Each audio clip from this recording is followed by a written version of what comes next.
श्री रामकृष्ण लीला प्रसंग दिव्य भाव षष्ठ अध्याय द्वितीय पाद। श्री रामकृष्ण देव और नरेंद्र नाथ का अलौकिक संबंध। जय ठाकुर, जय मां। ओम शिव शिव शिव। नरेंद्र नाथ के महत्व के संबंध में श्री रामकृष्ण देव की वाणी। नरेंद्र नाथ का पवित्र हृदय मन सदैव उच्च भावों का आश्रय लेकर ही कार्य में अग्रसर होता है। इस बात को श्री रामकृष्ण देव प्रथम दिन से ही अपनी तीक्ष्ण दृष्टि द्वारा समझ गए थे। इसीलिए नरेंद्र के साथ उनका दैनिक व्यवहार अन्य प्रकार का होता दिखाई पड़ता था। भगवत भक्ति में किसी प्रकार की हानि न होने पाए, इसी उद्देश्य से श्री रामकृष्ण देव आहार, विहार, शयन, निद्रा, जप, ध्यान आदि सभी विषयों में स्वयं नियम पालन करते हुए अपने भक्तों को भी सदैव वैसा ही करने के लिए उत्साहित करते थे। फिर वे ही सबके सामने निसंकोच यह बात भी बारंबार स्पष्ट रूप से कहा करते थे, नरेंद्र यदि उन नियमों का कभी उल्लंघन भी करे तो उसे कुछ भी दोष नहीं लगेगा। नरेंद्र नित्य सिद्ध है, नरेंद्र ध्यान सिद्ध है, नरेंद्र के भीतर सदा ज्ञानाग्नि प्रज्वलित रहकर सब प्रकार के भोजन दोष को भस्मीभूत कर देती है। इस कारण यत्र तत्र जो कुछ भी वह क्यों न खाए, उसका मन कभी कलुषित या विक्षिप्त नहीं होगा। ज्ञान रूप खड्ग से वह समस्त माया बंधनों को काट डालता है। इसीलिए महामाया उसे किसी प्रकार बस में नहीं ला सकती। नरेंद्र नाथ के संबंध में श्री रामकृष्ण देव के श्री मुख से इस प्रकार की अनेक बातें सुनकर हम विस्मय सागर में मग्न हो जाते थे। मारवाड़ी भक्तों की लाई हुई खाद्य वस्तुएं नरेंद्र नाथ को देना। मारवाड़ी भक्तगण श्री रामकृष्ण देव का दर्शन करने आए और मिश्री, पिस्ता, बादाम, किशमिश आदि अनेक प्रकार की वस्तुएं भेंट देकर चले गए। श्री रामकृष्ण देव ने उनमें से कुछ भी स्वयं ग्रहण नहीं किया, सम्मुख उपस्थित किसी भक्त को भी नहीं दिया और कहा, वे मारवाड़ी लोग निष्काम भाव से दान करना नहीं जानते। एक बीड़ा पान देते समय भी 16 कामनाएं जोड़ देते हैं। इस प्रकार सकाम दाता का अन्न खाने से भक्ति की हानि होती है। अतः यहां प्रश्न उठा, फिर इन चीजों का क्या होगा? उन्होंने कहा, जा नरेंद्र को जाकर दिया, उसके खाने पर भी उसे कोई हानि नहीं होगी। निषिद्ध भोजन से नरेंद्र नाथ की भक्ति नहीं घटेगी। नरेंद्र एक दिन होटल में खा आए और आकर श्री रामकृष्ण देव से उन्होंने कहा, महाराज, आज एक होटल में साधारण लोग जिसे निषिद्ध कहते हैं वह खा आया हूं। श्री रामकृष्ण देव ने देखा नरेंद्र बहादुरी दिखाने के लिए वैसी बातें नहीं कह रहा है, बल्कि उसने वैसा काम किया है।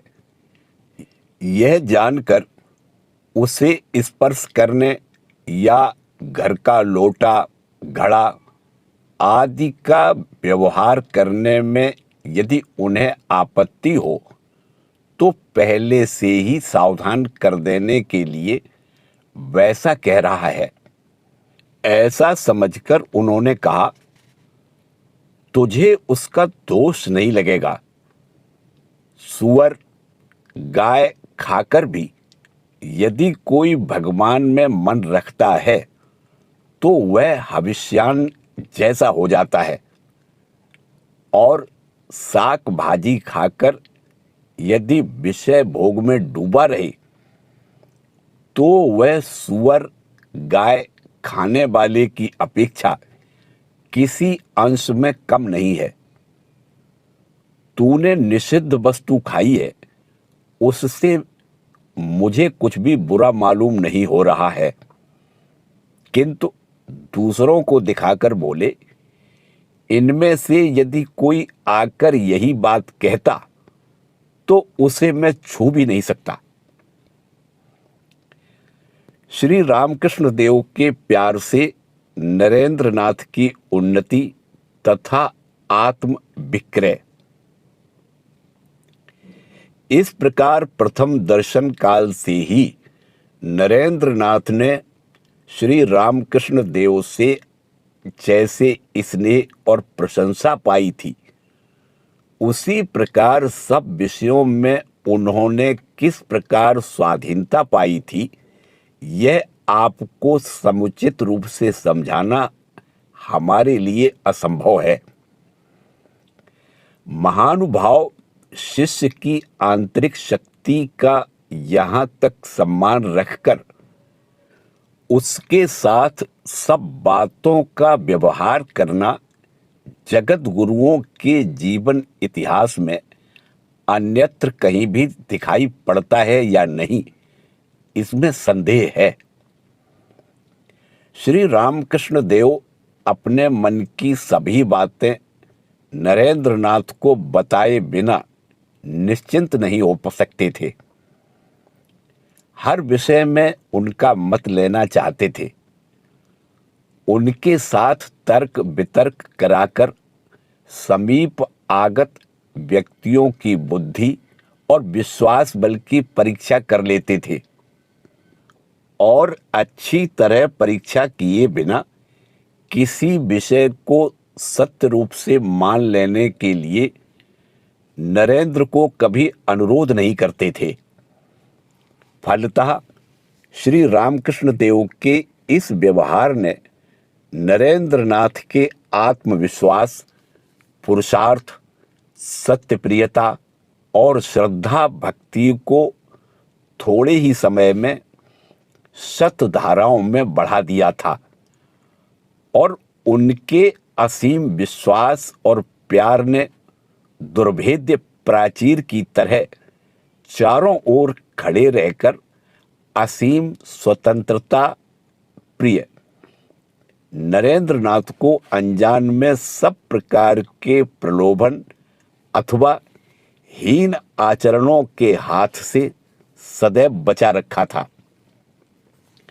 साथ ही प्रथम दर्शन के बाद साल भर के भीतर ही नरेंद्र नाथ ने श्री रामकृष्ण देव के प्रेम में सदैव के लिए आत्मविक्रय कर दिया था, किंतु उनका अहेतुक प्रेम प्रवाह उन्हें धीरे धीरे कहाँ तक अग्रसर करा रहा था, क्या उस समय नरेंद्रनाथ उसे समझ सके थे? संभवतः नहीं। हो सकता है श्री रामकृष्ण देव के अलौकिक प्रेम पात्र होकर अननुभूत विशुद्ध आनंद से उनका हृदय निरंतर पूर्ण और परितृप्त रहता था। इसीलिए नरेंद्रनाथ अभी तक यह समझ नहीं पाए थे कि स्वार्थ में कठोर संसार के संघर्ष के बीच श्री रामकृष्ण देव का प्रेम कहाँ तक दुर्लभ तथा देव वांछित पदार्थ है। इस संबंध में हम कुछ उदाहरण उद्धृत करते हैं। श्री मास्टर के साथ नरेंद्र नाथ को तर्क वितर्क में लगाना।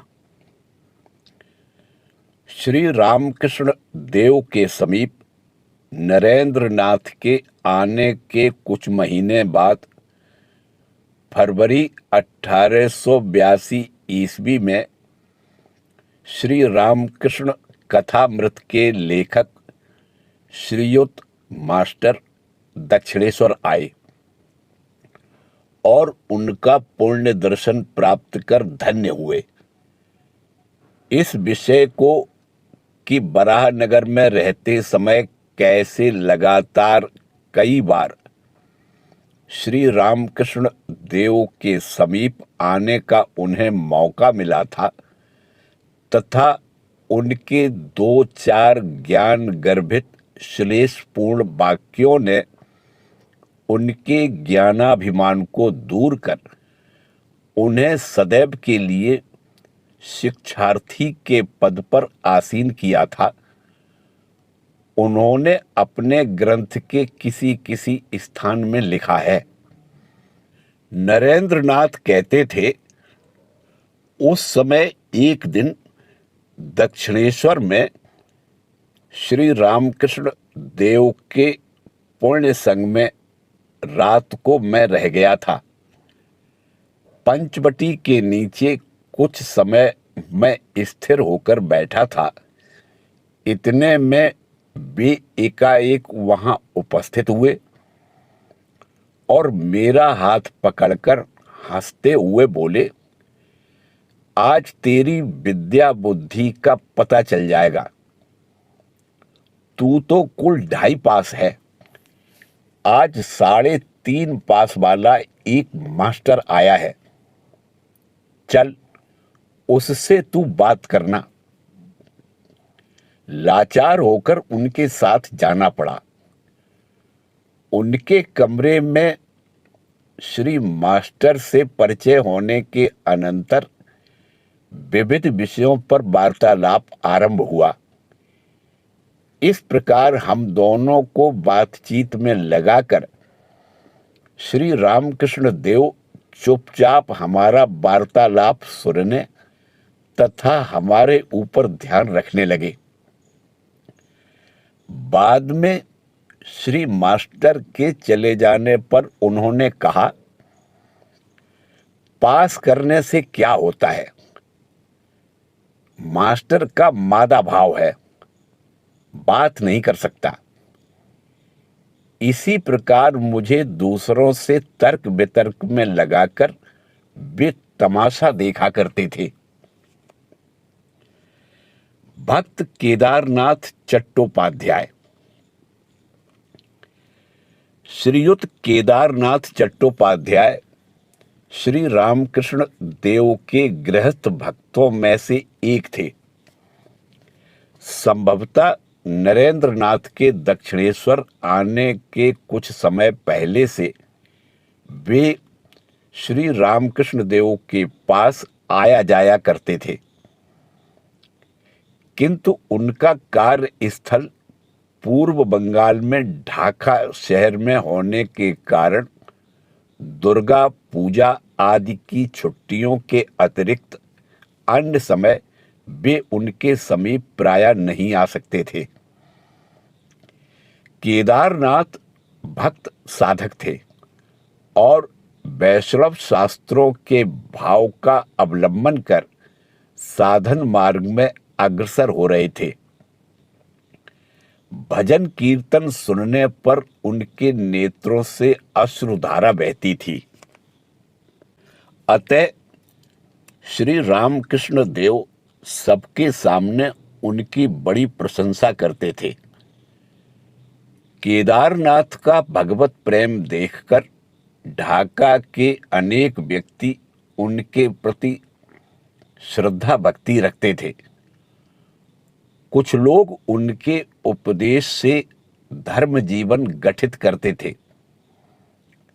सुनते हैं, श्री रामकृष्ण देव के समीप जब अनेक मनुष्यों का समागम होने लगा, तब धर्म प्रसंग की चर्चा करते करते क्लांत और भावाविष्ट होकर उन्होंने एक दिन जगन माता से कहा था, माँ, अब तो मैं इतना बकबक नहीं कर सकता।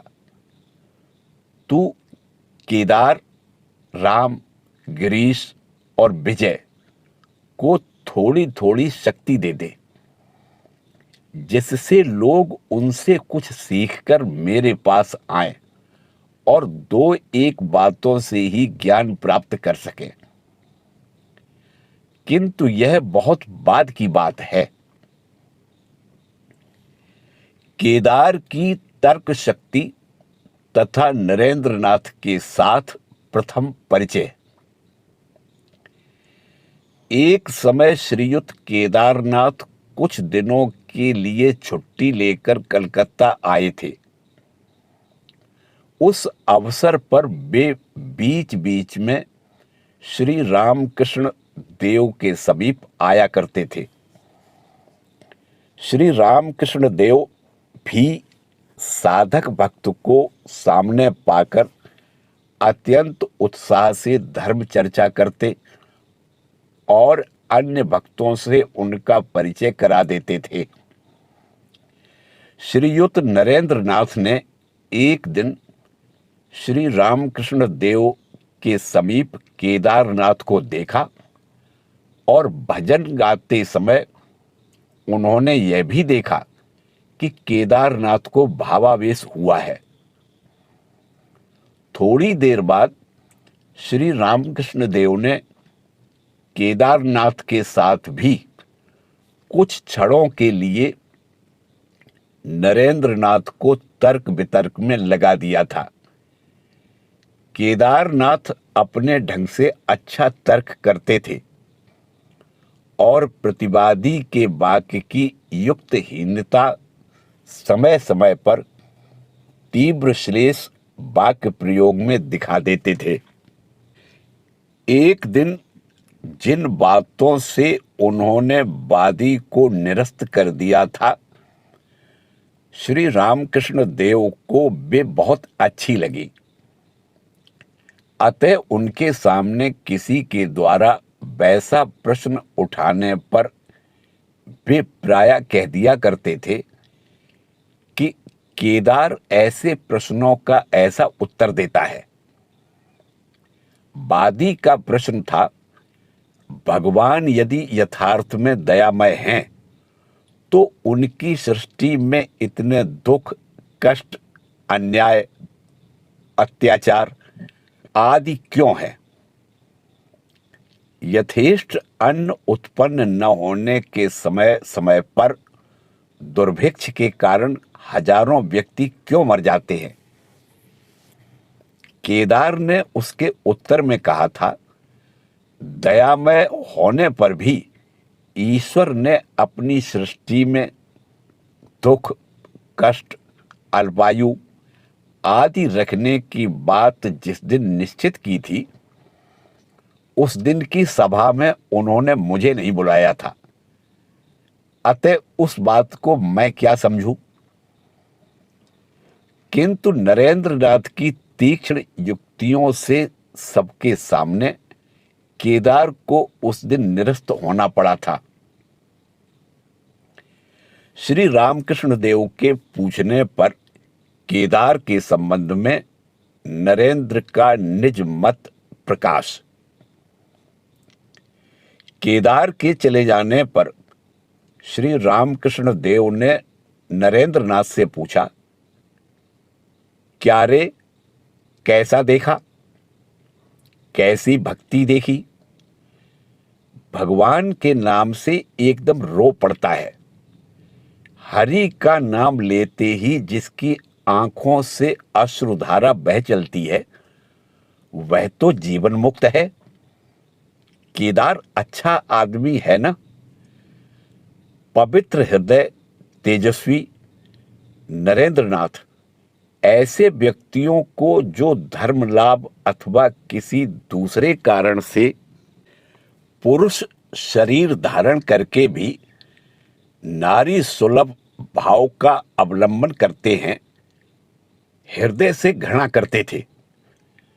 दृढ़ संकल्प और उद्यम की सहायता लिए बिना पुरुष केवल रुदन मात्र का आश्रय लेकर ईश्वर के समीप उपस्थित हो सकेगा, ऐसी बात उन्हें पुरुषत्व के अपमान के रूप में प्रतीत होती थी। ईश्वर पर पूर्णतया निर्भर रहने पर भी पुरुष सदैव पुरुष ही रहेगा और पुरुष की तरह ही वह आत्मसमर्पण करेगा, यही उनका अभिमत था।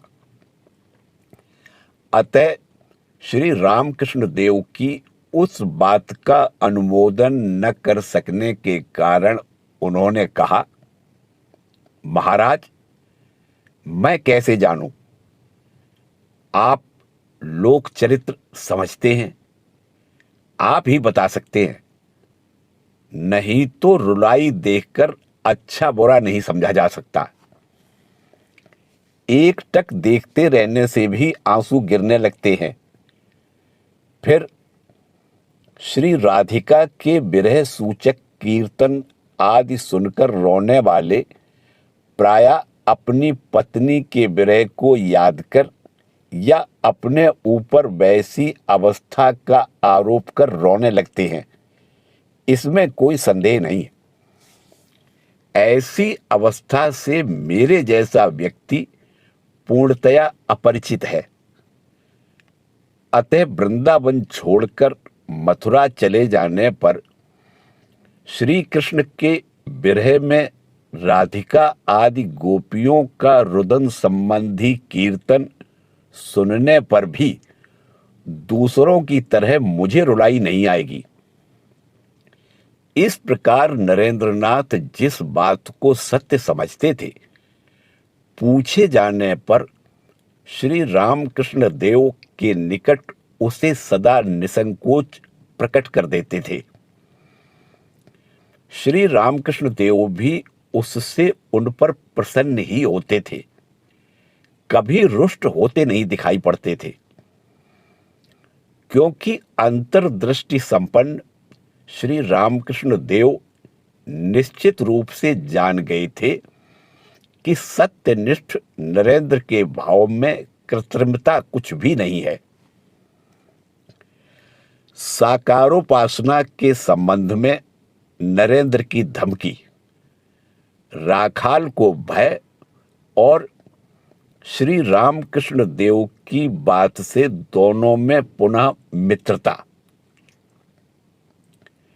श्री रामकृष्ण देव के दर्शन लाभ के कुछ समय पहले नरेंद्रनाथ ब्राह्म समाज में जाने लगे थे और ब्राह्म समाज के प्रतिज्ञा पत्र पर उन्होंने दस्तखत भी कर दिया था कि निराकार अद्वितीय ईश्वर पर विश्वास रखकर केवल उसी की उपासना और ध्यान धारणा करूंगा, किंतु आनुष्ठानिक ब्राह्म बनकर उस समाज में प्रचलित सामाजिक आचार व्यवहार के अवलंबन का संकल्प उनके मन में कभी उदित नहीं हुआ था। श्रीयुत राखाल इससे पूर्व ही नरेंद्रनाथ से परिचित थे और प्रायः उन्हीं के साथ वार्तालाप आदि में समय बिताते थे।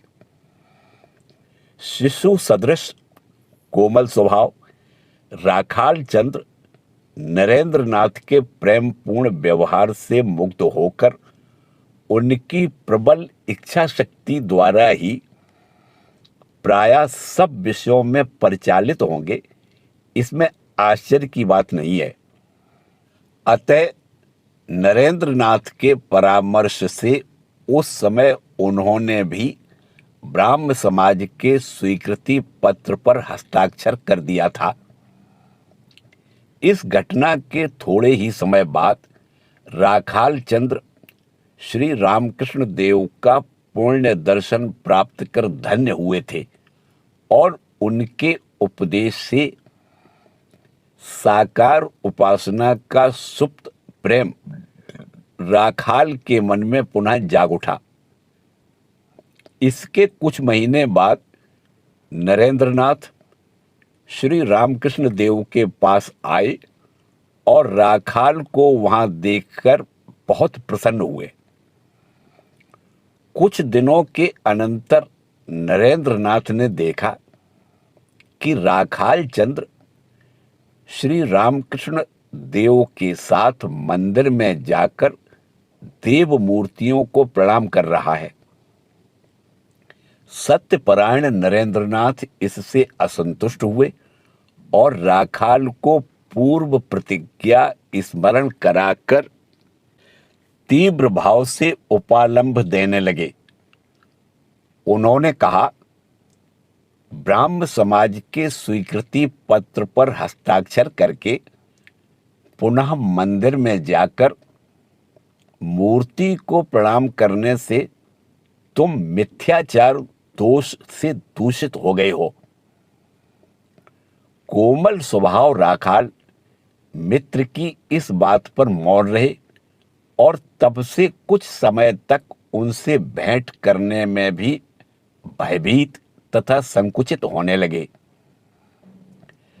अंत में श्री रामकृष्ण देव ने राखाल के उस भाव को जानकर नरेंद्रनाथ को मीठी मीठी बातों से समझाते हुए कहा, देख राखाल को फिर तू कुछ न कहना, वह तुझे देखते ही डर से सहम जाता है।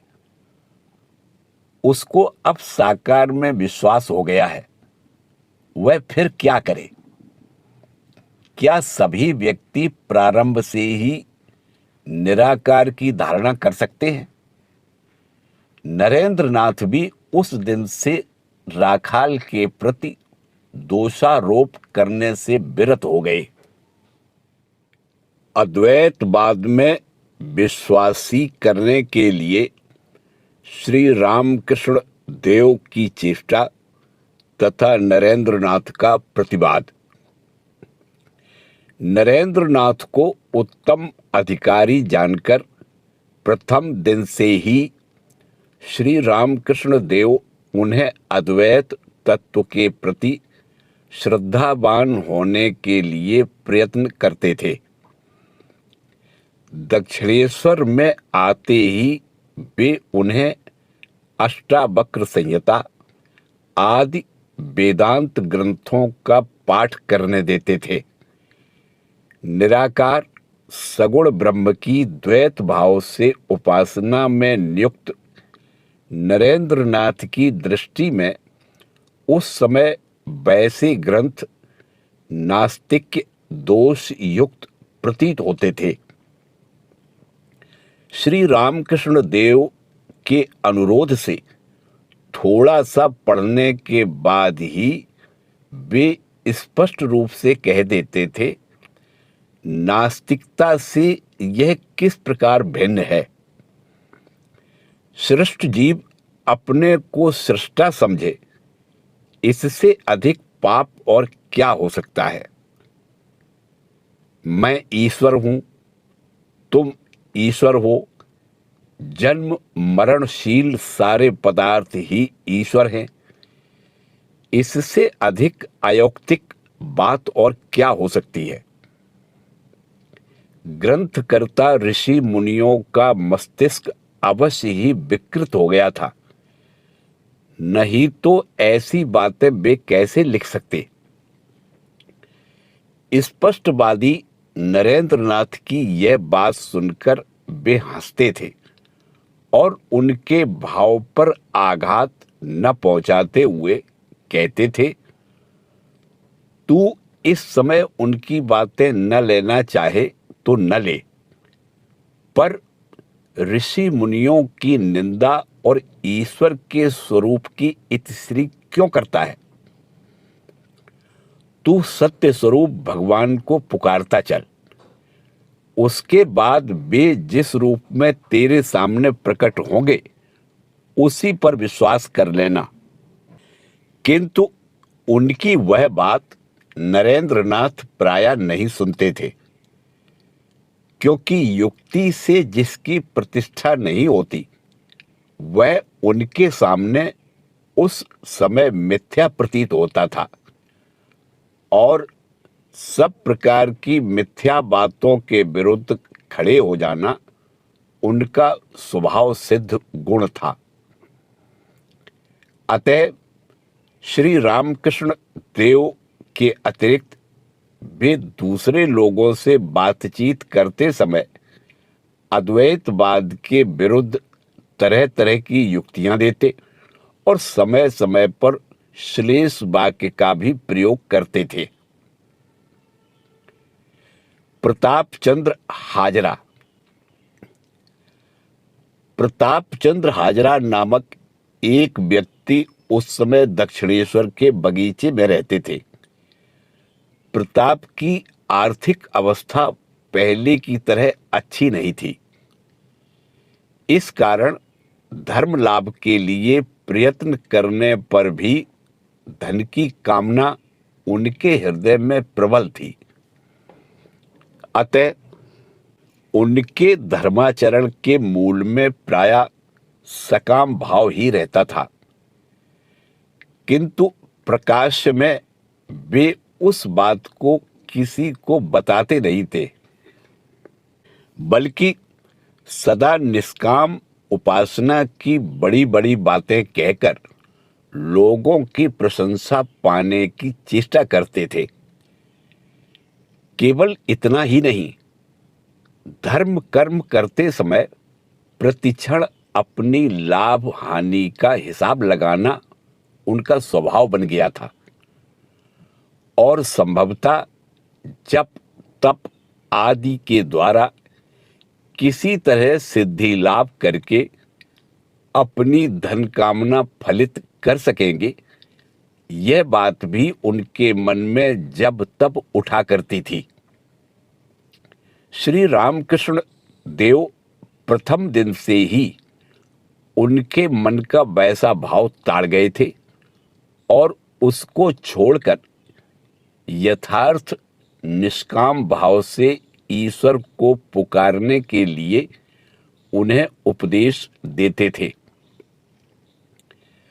पर दुर्बल चित्त हाजरा उनकी यह बात ग्रहण तो कर नहीं सके, बल्कि भ्रांत धारणा, अहंकार और स्वार्थ सिद्धि की प्रेरणा से श्री रामकृष्ण देव के दर्शनार्थ आए हुए लोगों के निकट मौका पाते ही अपना प्रचार करने लगते थे कि वे स्वयं भी ऐरे गैरे साधु नहीं है।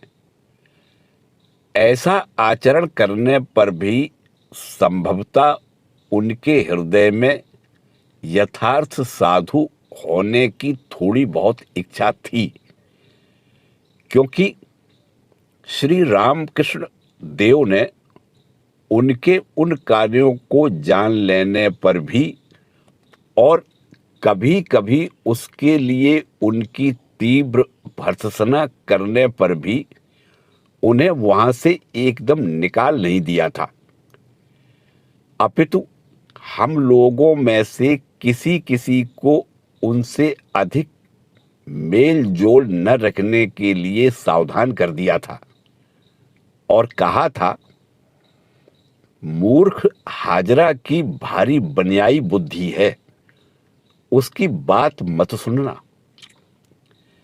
अन्य दोष गुणों के साथ साथ हाजरा महाशय के हृदय में एकाएक किसी बात पर विश्वास न करने का भाव भी था। उनके स्तर के अल्प शिक्षित व्यक्तियों की तुलना में उनकी बुद्धि भी कुछ अच्छी ही थी। इसलिए नरेंद्रनाथ की तरह अंग्रेजी शिक्षित लोग जब पाश्चात्य संशयवादी दार्शनिकों के मतामतों की आलोचना करते थे, तब उसमें से कुछ कुछ वे समझ लेते थे। बुद्धिमान नरेंद्रनाथ इसलिए उन पर प्रसन्न थे और दक्षिणेश्वर आने पर अवकाश मिल जाने से वे कुछ देर हाजरा महाशय के साथ वार्तालाप करते थे। नरेंद्रनाथ की प्रखर बुद्धि के सामने हाजरा महाशय का सिर झुक ही जाता था। वे विशेष मनोयोग से नरेंद्रनाथ की बातें सुना करते थे। हाजरा महाशय के प्रति नरेंद्रनाथ का ऐसा मेल मिलाप देखकर हम में से कोई कोई परिहास करते हुए कहते थे, हाजरा महाशय नरेंद्रनाथ के फ्रेंड हैं। नरेंद्रनाथ के दक्षिणेश्वर आने पर श्री रामकृष्ण देव का व्यवहार। नरेंद्रनाथ के दक्षिणेश्वर आने पर श्री रामकृष्ण देव कभी कभी उन्हें देखते ही भावाविष्ट हो जाते थे। उसके अनंतर अर्धबाह्य दशा प्राप्त होने पर बहुत देर तक आनंद से उनके साथ धर्मालाप करते थे। उस समय ऐसा प्रतीत होता था मानो नाना प्रकार की बातों और चेष्टाओं द्वारा वे उच्च आध्यात्मिक अनुभूतियों को उनके अंतर में प्रविष्ट करा देने के लिए प्रयत्न कर रहे हैं। फिर कभी उसी समय उन्हें उनका भजन सुनने की इच्छा होती और नरेंद्र की मधुर ध्वनि सुनते ही वे समाधिस्थ हो जाते थे। किंतु नरेंद्रनाथ का संगीत रुकता नहीं था। तन्मय होकर वे घंटों भजन गाते रहते थे।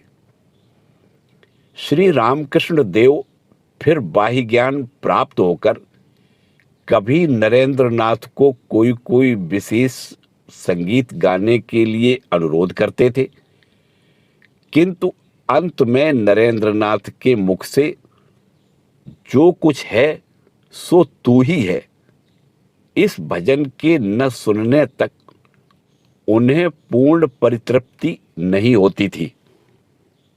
उसके पश्चात अद्वैतवाद के विविध रहस्य जैसे जीव और ईश्वर में प्रभेद, जीव और ब्रह्म का स्वरूप आदि विषयों को बताया करते थे। इसी प्रकार समय बीत जाता था एवं नरेंद्रनाथ की उपस्थिति से दक्षिणेश्वर में आनंद की लहरें उठती थी।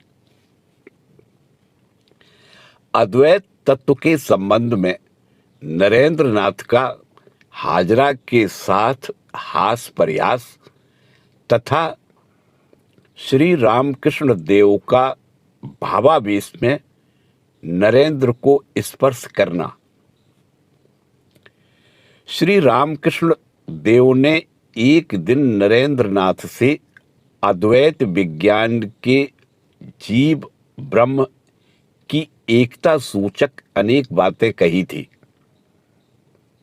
नरेंद्र ध्यान से उन बातों को सुनने पर भी अच्छी तरह समझ नहीं सके और उनकी बात समाप्त होने पर वे हाजरा महाशय के पास आ बैठे तथा उनके साथ उन बातों की विवेचना कर कहने लगे, क्या यह भी संभव है? लोटा ईश्वर है, कटोरा ईश्वर है और जो कुछ दिखाई पड़ रहा है तथा हम सब भी ईश्वर हैं। इस विषय पर परिहास करते हुए दोनों जोर से हंस पड़े।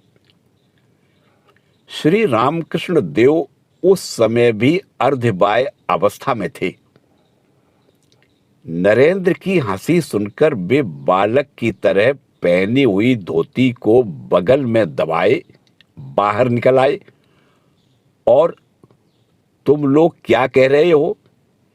कहकर हंसते हुए नरेंद्र को छूते ही समाधिस्थ हो गए। उसके फलस्वरूप नरेंद्रनाथ का अद्भुत दर्शन। नरेंद्रनाथ कहते थे, उनके उस दिन के अद्भुत स्पर्श से मेरे भीतर क्षण भर में भावांतर उपस्थित हो गया। स्तंभित होकर सचमुच ही मैं देखने लगा, ईश्वर के अतिरिक्त ब्रह्मांड में अन्य कुछ भी नहीं है।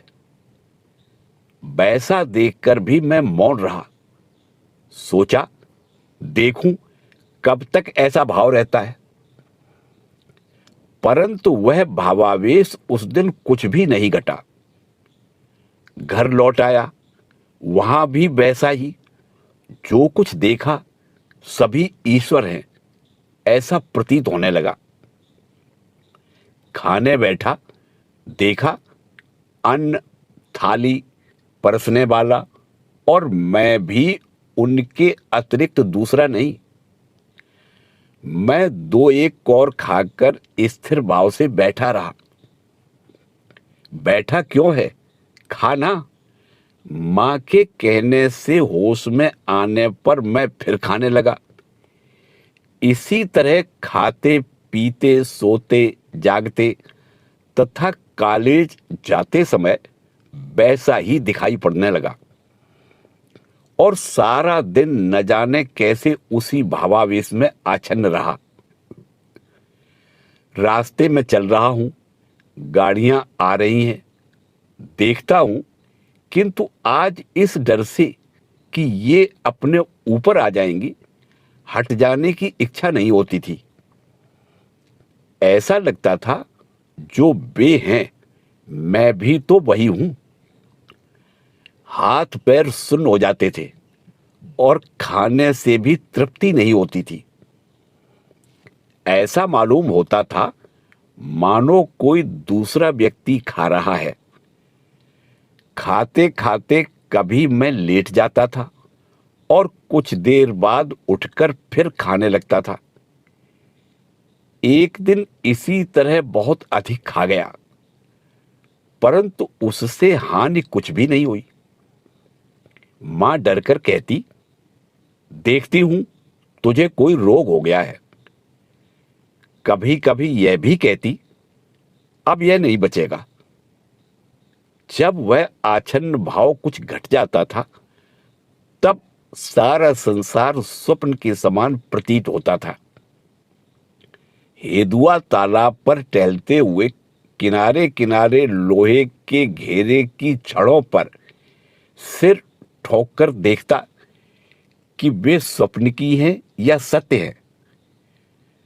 हाथ पैर के सुन्न हो जाने से कभी कभी पक्षाघात हो जाने का डर लगता था। इस प्रकार कुछ दिनों तक उस अपूर्व भाव की आच्छन्नता से छुटकारा नहीं मिला। उसके अनंतर जब मैं स्वस्थ हुआ, सोचा यही अद्वैत ज्ञान का आभास है। तब तो ज्ञात हुआ कि शास्त्र में इस विषय के संबंध में जो कुछ लिखा है मिथ्या नहीं है।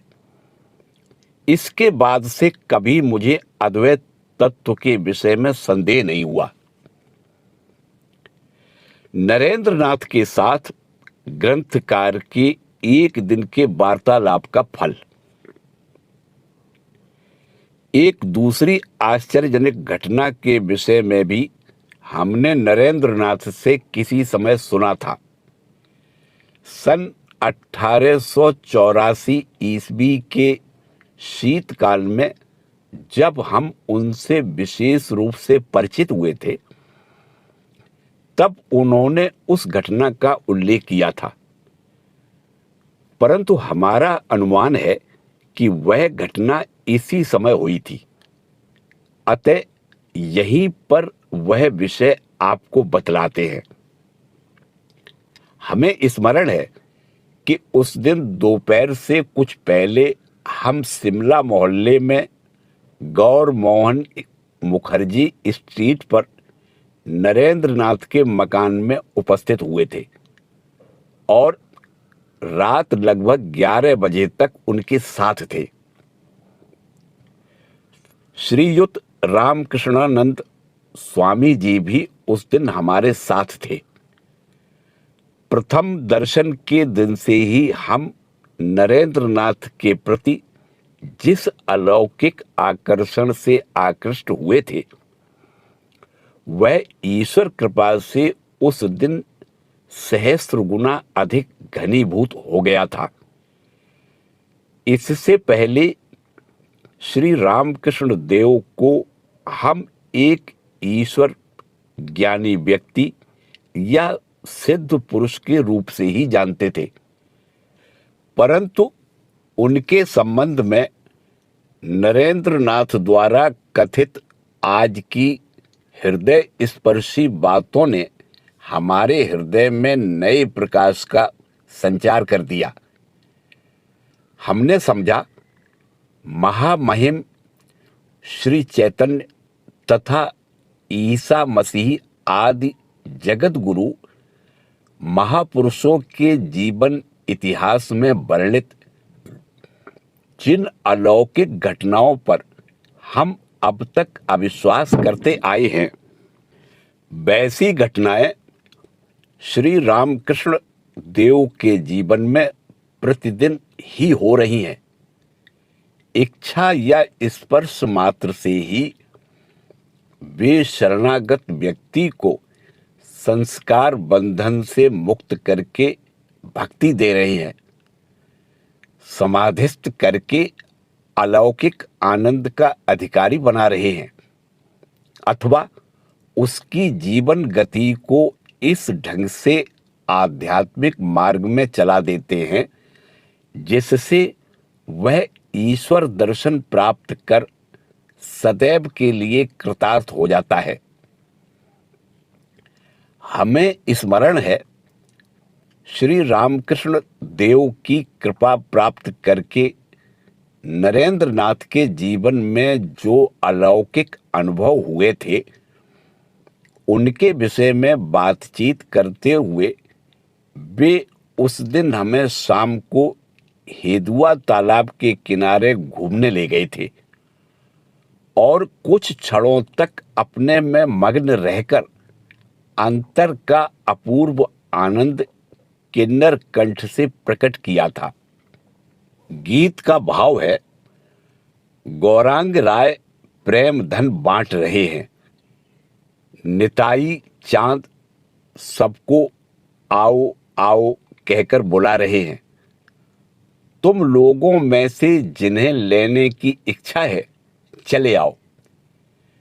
घड़ों से प्रेम उड़ेलते जा रहे हैं तो भी समाप्त नहीं होता। प्रेम से शांतिपुर डूबने वाला है और नदियां प्लावित होता जा रहा है। गौरांग के प्रेम की लहरों से नदियां नगर प्लावित होता जा रहा है। नरेंद्र नाथ की अद्भुत घटना का उल्लेख। गाना समाप्त होने पर नरेंद्र नाथ मानो अपने को ही संबोधित करते हुए कहने लगे, सचमुच ही बांट रहे हैं। प्रेम कहो, भक्ति कहो, ज्ञान कहो, मुक्ति कहो, गौरांग राय जिसे जो देना चाहते हैं उसे वही दे रहे हैं। कैसी अद्भुत शक्ति है। कुछ क्षण स्थिर रहने के अनंतर रात को कमरे के किवाड़ लगाकर मैं बिछौने पर पड़ा था। एकाएक आकर्षित कर दक्षिणेश्वर में हाजिर करा दिया।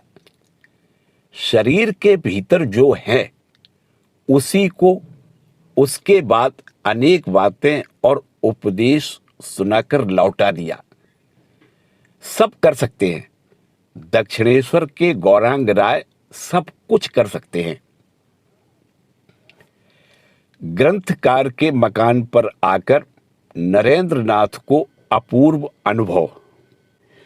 संध्या का अंधकार घनीभूत होकर घनघोर रात्रि में परिणत हो गया। आपस में एक दूसरे को देख नहीं सकता था, प्रयोजन भी नहीं था, क्योंकि नरेंद्र नाथ के ज्वलंत भावों ने हमारे अंतर में प्रविष्ट होकर एक अलौकिक मत्तता ला दी थी, जिससे शरीर डोलने लगा तथा इतने दिनों का प्रत्यक्ष जगत मानो दूर के स्वप्न राज्य में लीन हो गया और अहेतुकी कृपा की प्रेरणा से अनादि अनंत ईश्वर शांत होकर उदित हुए और जीव के संस्कार बंधन को विनष्ट करके धर्म चक्र का प्रवर्तन रूप सत्य, जो संसार के अधिकांश लोगों के मत में मिथ्या कल्पना मात्र है, उस समय प्रत्यक्ष होकर सामने खड़ा हो गया। समय कैसे और कहां बीत गया समझ में नहीं आया, परंतु सुना रात के 9 बज गए। बिल्कुल अनिच्छा होते हुए भी हम लोग विदा लेने की सोच रहे थे। इतने में ही नरेंद्र नाथ ने कहा, चलो तुम्हें थोड़ी दूर तक पहुंचा दूं। चलते चलते फिर पहले की तरह विचार विवेचना होने लगी। उसमें हम लोग इतने तन्मय हो गए, चांपा तला के निकट घर पहुंचने पर मन में विचार आया कि नरेंद्र नाथ को इतनी दूर तक ले आना ठीक नहीं हुआ। अतः उन्हें घर में बुलाकर कुछ जलपान करा देने के बाद टहलते हुए हम उन्हें उनके घर तक पहुंचाए। उस दिन की एक और बात भी हमें अच्छी याद है। हमारे घर में प्रविष्ट होते ही नरेंद्र नाथ एकाएक बोल उठे, इस मकान को तो मैंने पहले देखा है, इसमें कहां से किधर जाना पड़ता है, कहां कौन कमरा है, सभी कुछ मेरा पूर्व परिचित मालूम होता है। आश्चर्य! नरेंद्र नाथ के जीवन में समय समय पर ऐसे अनुभव होने की बात तथा उसका जो कारण उन्होंने हमें बताया था, उसे हम इसके पूर्व आपके सम्मुख प्रस्तुत कर चुके हैं, अतः उसकी पुनरावृत्ति आवश्यक नहीं। जय ठाकुर, जय मां।